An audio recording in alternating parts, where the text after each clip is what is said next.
Keith Richards has never been one to mince words.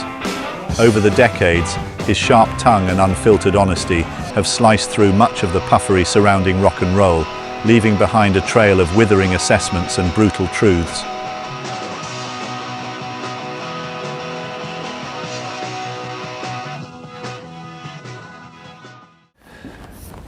I'm always caught with like your top favourites and everything because I realise I'm going to leave people out. But amid the biting critiques, there exists a sincerity that is hard to dismiss.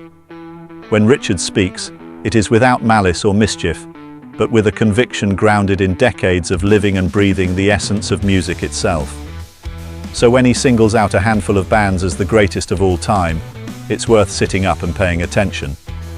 For Richards, the roots of rock and roll stretch back to an early encounter with the raw energy of Elvis Presley.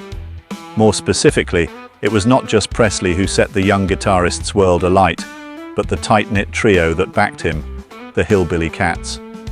It's easy to forget, in the glare of Elvis's shimmering fame, that behind the swiveling hips and golden voice was a band that was just as integral to the revolution he spearheaded. Richards' recollection of hearing them for the first time is vivid, likening the experience to the world exploding into color. Scotty Moore, Bill Black, and DJ Fontana were the unsung engine of a movement that took rhythm and blues, dressed it in something white and southern, and sent it crashing into the American mainstream. The Hillbilly Cats, for Richards, were the spark that lit the fire of modern rock music. Their seamless fusion of rhythm, melody, and drive provided a template that countless bands would go on to emulate. Richards understands better than most that Presley's charisma and showmanship could only be fully realized because of the band behind him. In them, he saw the raw potential of a genre still finding its feet, a genre that, at its core, was about rhythm, guts, and a bit of swagger. That early band offered the first glimpse of what rock and roll could be, not just in sound, but in attitude. You got to say, yeah, he hit like a bombshell, yeah. It was like the world went from black and white to Technicolor. Probably the Hillbilly Cats, Elvis's band, Scotty Moore, DJ Fontana and Bill Black. Most amazing stuff. And it was very early on, you know. Yet Richards' love for this formative period doesn't stop with Elvis. Another band from the same era, led by the masterful trumpeter and band leader Dave Bartholomew, also finds itself etched into his memory. Bartholomew's group, which backed Little Richard and Fats Domino, was a different beast altogether. If the Hillbilly Cats were raw energy, Bartholomew's band was the polished product of a musical craftsman.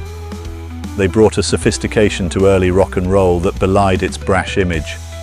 They weren't simply backing musicians, they were creating something new, crafting a sound that would influence generations of artists to come. Richards, always a keen listener, recognized the artistry in Bartholomew's arrangements, the way they walked the line between the wild spirit of the genre and a deeper musicality that demanded respect. It's telling that when Richards speaks of these early groups, there's an almost reverential tone. He's never been one to worship idols blindly, but here we find him tipping his hat to those who laid the groundwork for what would come. This isn't nostalgia, though. Richards isn't one for romanticizing the past. It's more a recognition that before the British invasion, before the excesses of the 70s and the big hair of the 80s, there were bands who distilled the essence of something new, something dangerous, and sent it out into the world. Bands, Dave Bartholomew's band that used to work and back up Little Richard, Fats Domino. Yeah, that was a great band. You know.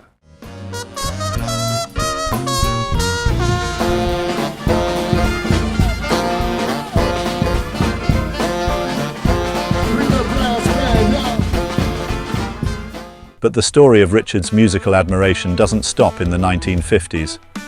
Moving into the era that shaped his own career, he is quick to acknowledge the Beatles. The myth of the rivalry between the two biggest bands of the 1960s has often been overstated, but Richards is keen to set the record straight.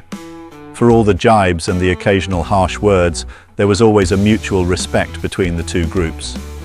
If the Beatles were crafting symphonies of pop innovation, the Rolling Stones were digging deep into the dirt of the blues, but both were pushing each other forward, challenging each other to raise the bar higher and higher.